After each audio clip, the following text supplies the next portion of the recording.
Time now for sports on 104.7 The Cave. Here's Ned Reynolds. Mike, the intern, Ned Reynolds. We're in the studio at 104.7 The Cave to talk sports this morning. Let's talk about how the Chiefs are doing following that win in Tampa Bay. Didn't see any kind of serious injuries for the team considering a battle. I thought that was a pretty good walk away with nobody getting hurt. Bumps and bruises, and that's about it. No, there's no serious injuries, and that has to be, if the Chiefs are focused, and you know they are, they'll have some concerns about the Las Vegas Raiders coming in on Monday, of course, that's the next opponent, but avoiding injury. Now, you don't go on the field avoiding injury. That's part of the concussive nature of football in any respect. But certainly you don't root for it either. And we've seen serious situations. The Denver Broncos have just lost their top running back because of an ACL tear. And you've seen it around the league as well. But it's going to happen. That's part of the rate of attrition. The Chiefs have been very fortunate. And nothing, really, they didn't have anything terribly serious last year. And now this year, certainly nothing at all. They're healthy and ready to go. But, Mike, you have to understand, and I think anybody who's ever played football does, not all the teams are the same, obviously. It's not necessarily a difference between weaker and stronger. It's different ways of approaching the game. Now, Kansas City was very effective against the Tampa Bay Buccaneers. Very effective. Got the lead and made Tampa Bay chase them, and they did. But the fact of the matter remains that Kansas City was the stronger of the teams. The Raiders come in on Monday. They will approach the Chiefs a little bit differently now. They'll come up with a different defense. I don't think it'll be good enough to stop Kansas City. I don't think anybody's is. But the fact is that it'll be a different ball game altogether, and the Chiefs have to work on those subtleties that Las Vegas will have for them. And, you know, again, you make a really good point. If you play football, you know that it's just going to wear on you. And ultimately, this game, whether you like it or not, is a game of attrition. And with it being so short, a season of 17 weeks, you want to do everything you can to protect your guys, and I think that's why the Chiefs have today off again. They don't really start anything up until tomorrow. So since they had the Monday night game, they give them an extra day to rest, and they definitely need that because they had some pretty gnarly back-to-back games in the first 4 weeks of the season. A lot of traveling, too, and that wears you down. Think about it. When you have to travel, and then you got to go get your butt kicked by 450-pound guys chasing you around all day. If nothing else, leaning on you all day. Leaning on you all day. Speaking of getting your butt kicked, hockey's back. We are in the preseason right now. Season opens, this weekend or next weekend? Next weekend. Okay. The St. Louis Blues will start on October 15th up at the, what do you call it now? Is it the Savas Center? Is that the name of it? No, it's Enterprise. It's Enterprise. Enterprise Yep. Center. It changes so often. I know. Can't keep track of them. Anyway, the Blues will open next Saturday, October 15th, hosting the Columbus Blue Jackets. But prior to that, of course, there have been a number of exhibition games, and St. Louis is 4-1 in the exhibition season. Of course, you really can't put any stock in that because your regulars are only playing a little bit, and guys are, just like in any other sport, they're playing for positions on the team. But nonetheless, the Blues do look like they're going to be a pretty strong outfit. And they will kind of bide their time until the puck drops on Saturday night, October 15th. That's a week from this Saturday night. Can't believe it's already back. Feels like we just had the Stanley Cup, That's because it was just the other day. Okay, I'm not losing my mind. All right, well, Ned's in here to keep me in check. All right, last but not least, U.S. basketball got a pretty big win recently, didn't they? Yeah, the United States women's team has been playing in the International World Cup. The Men's World Cup comes up a little bit later on in 2023. But the Women's World Cup was played here recently in Sydney, Australia, and the USA team, which is pretty good, does not have Brittany Griner on the team.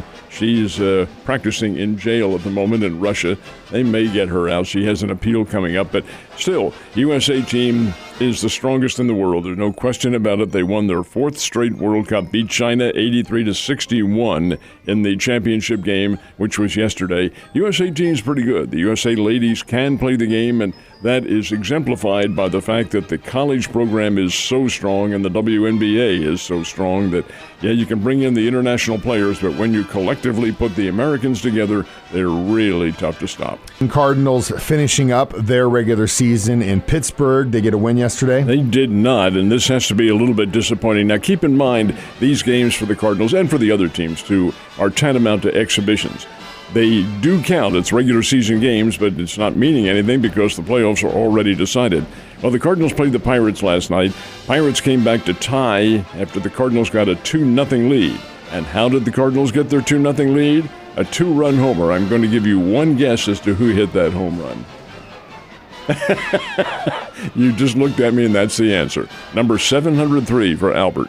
A 2-run blast, and the Cardinals had a 2-0 lead. The fans, and there weren't very many of them in Pittsburgh last night, I'm going to guess maybe 7,500, 8,000, somewhere around there, on their feet every time Albert came to the plate. I loved it. That's great. And then he rewards them with a 2-run smash against their team, the Pirates. So it's 2-0 Cardinals. Pittsburgh comes back to tie up the ball game, and the Cardinals used a pitching rotation. They're keeping their guys in shape for the playoffs. So the reliever was Miles Michaelis, and he comes in. He's a starter, but he's coming in just to get a little work in, a couple of innings here to keep his ligaments all set to go for the weekend coming up. But anyway, the relievers came in, Gallegos and those people, and they started walking the ballpark. And in the ninth inning, with the score tied 2-2, boy, the Cardinals pitchers could get nothing across the plate, and Pittsburgh won it. Bases loaded, nobody out, and a walk-off walk. Boy, that's always so That's the dumps when that happens. Walk-off walk, and the Cardinals lose the game 3-2. Doesn't make any difference, but still, you don't want to lose games like that. Kansas City is closing out their season in Cleveland. They play 6 games there from Friday right on through to tomorrow.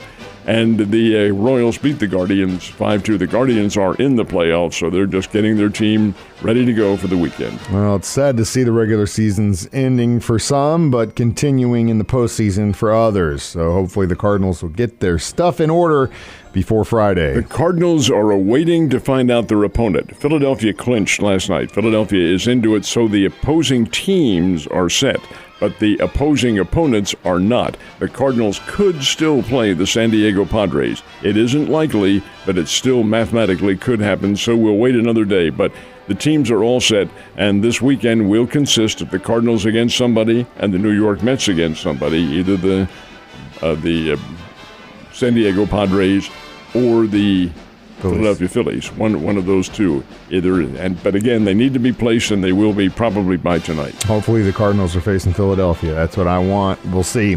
And that means we'll be watching nothing but baseball going into the weekend. And of course, college football on Saturday and the NFL on Sunday. Sounds like the perfect weekend for me. Sorry, honey. That's what we're doing. Last but not least, the football Bears dropped in the rankings, didn't they? They plummeted. Yeah, they didn't I figured they would after Saturday. They were 9 when they kicked it off in Grand Forks, North Dakota. They are 20 in the country when they kick it off against Southern Illinois on Saturday here in Springfield.